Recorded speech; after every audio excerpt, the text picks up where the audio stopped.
Hello everyone, how are you? I am fine. আজকে আপনাদেরকে পরিচয় করে দিচ্ছি আমাদের বাংলাদেশের বর্তমানে যে গবাদি পশুর খাদ্য হিসেবে ব্যবহৃত ঘাস রয়েছে, এটা কিভাবে উৎপাদন করা হয় এবং কিভাবে সেটা কেটে খাওয়ানো হয়। তো আসুন আমরা একটু ঘুরে ঘুরে দেখি।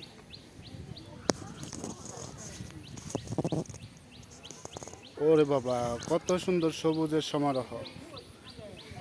এই যে এখানে পেঁপে গাছ রয়েছে, এই যে পেঁপে গাছ, অনেক সুন্দর পেঁপে গাছ, সারি সারি পেঁপে গাছ।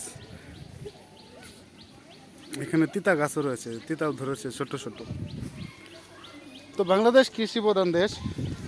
এই দেশের প্রায় 65% মানুষ কৃষিকাজের সাথে নিয়োজিত এবং গবাদি পশু পাখির মধ্যে সবচেয়ে প্রথম সারিতে রয়েছে গরু। গরু পালন করে অনেকে স্বাবলম্বী। গরু আমাদেরকে আমিষের চাহিদা মেটায়, সুষম যে খাদ্য রয়েছে দুধ, সেই দুধের চাহিদা মেটায়। তো এই যে এখানে যে বড় বড় ঘাসগুলো দেখছেন আর এখানে ছোট ছোট ঘাসগুলো দেখছেন, আসলে এখানে অনেকটা জায়গা, প্রায় 30% জায়গার মতো হবে। 50% জায়গা এখানে, 50% জায়গার উপরে ঘাস।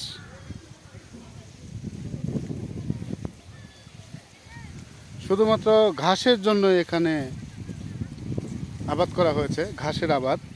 তো এই যে এইখানে ছোট ছোটগুলো দেখছেন, এই যে ছোট ছোট, এগুলো কেটে কেটে খাওয়ানো হয়েছে। এই যে আমি আর একটু কাছে গিয়ে ভালোভাবে দেখাচ্ছি। ওই যে আরেকজন ভাই আছে, উনি গরুর জন্য ঘাস কাটছে। শুধু বড় বড় ঘাস খাবে তাই নয়, ছোট ঘাসও খাবে। ওই যে আরেকজন এখানে ঘাস কাটছে গরুর জন্য। তো ওই পাশে যে বড় বড় ঘাসগুলো দেখতে পাচ্ছেন, এইখানেও ঠিক ততটুকু বড় বড় ঘাস ছিল, এগুলো কেটে কেটে গরুকে খাওয়ানো হয়েছে এবং আবার নতুন করে গজিয়েছে। তো যখন এই পাশে সম্পূর্ণ কেটে খাওয়ানো শেষ হবে আর ওই দিকে এগিয়ে যেতে থাকবে, সামনের দিকে কাটতে থাকবে, পেছন দিকে ঘাস আবার বড় হতে থাকবে। তো পেছনে যখন বড় হয়ে যাবে আবার পেছন থেকে কাটা শুরু করবে এবং সামনের দিক থেকে আবার বড় হয়ে যাবে। তো এইভাবেই ঘাসের চাহিদা মেটাচ্ছে বাংলাদেশের গরু পালন করে যারা, তারা বড় বড় ফার্ম যারা করে তারা। আসসালামু আলাইকুম,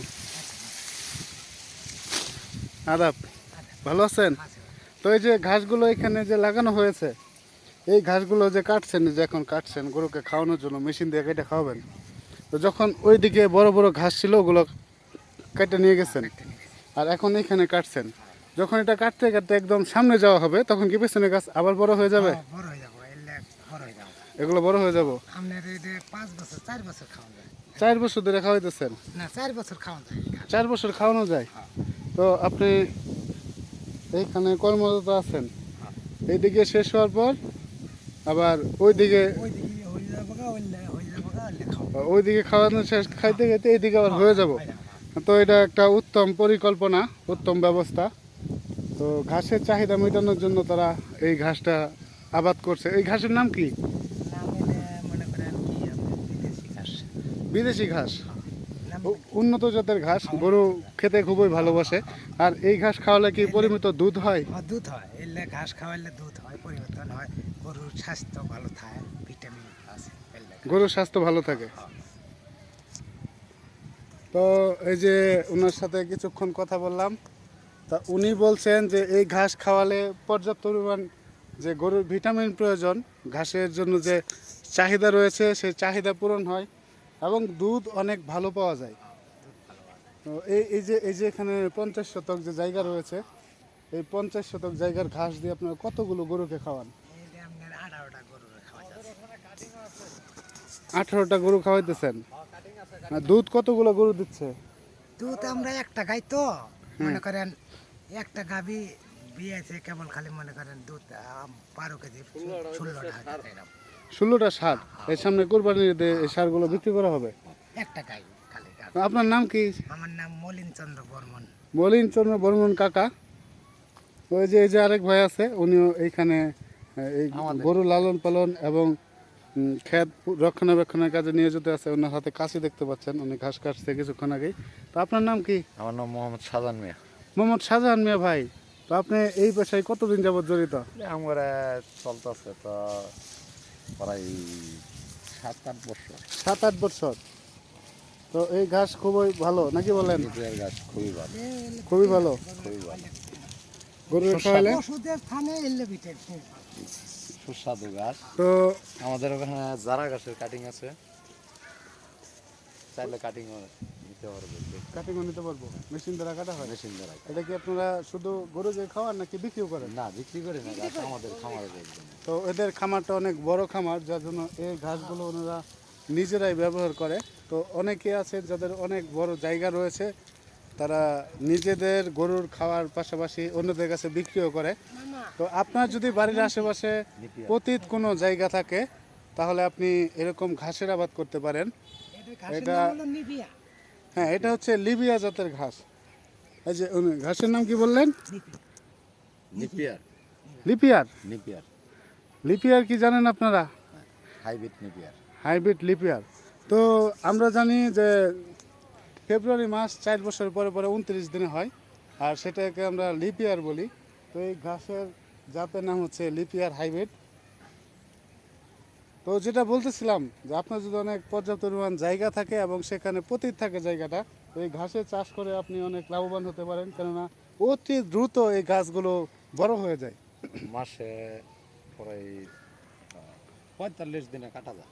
হ্যাঁ, 45 দিনে কাটা। 1.5 মাস পরে পরে আপনি কাটতে পারবেন। এক কোণা থেকে কাটা শুরু করবেন, এটা খাওয়াইতে খাওয়াইতে সামনে যাওয়ার পর্যন্ত দেখবেন পেছন দিয়ে আবার বড় হয়ে গেছে।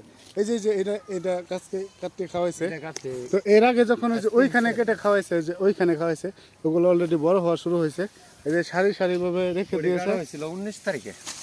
19 তারিখে কাটছেন? জি, ওটি এই মাত্র কয়েকদিন আগে এগুলো কাটা হয়েছে, 4-5 দিন আগে। তারপরে দেখেন প্রায় 6-7 ফিট পরিমাণ বড় হয়ে গেছে। 7 ইঞ্চি। ও দুঃখিত, 6-7 ইঞ্চি বড় হয়ে গেছে। তো এইগুলো তিনি কাজ করে যাচ্ছেন নিরলসভাবে। তো এই ঘাসগুলো খুবই উপকারী ঘাস। তো খুবই সুস্বাদু।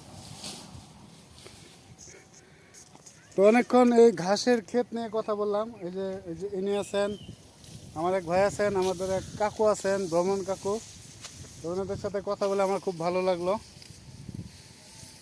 আমিও এটা চাই, মানুষ বেকার বসে না থাকুক এবং জায়গা পতিত পরে না থাকুক। আপনার যদি জায়গা থাকে তাহলে আপনি এরকম ঘাসের চাষ করতে পারেন।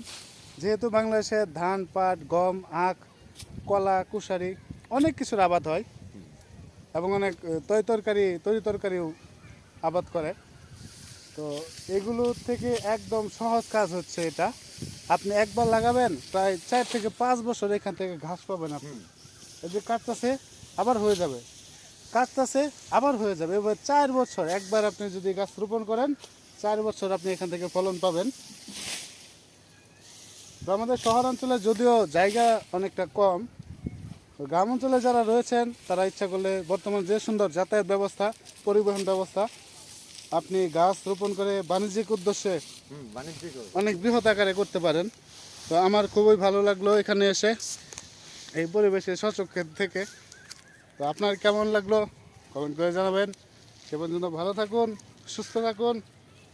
ধন্যবাদ, খুদা হাফেজ, আবার দেখা হবে। আসসালামু আলাইকুম।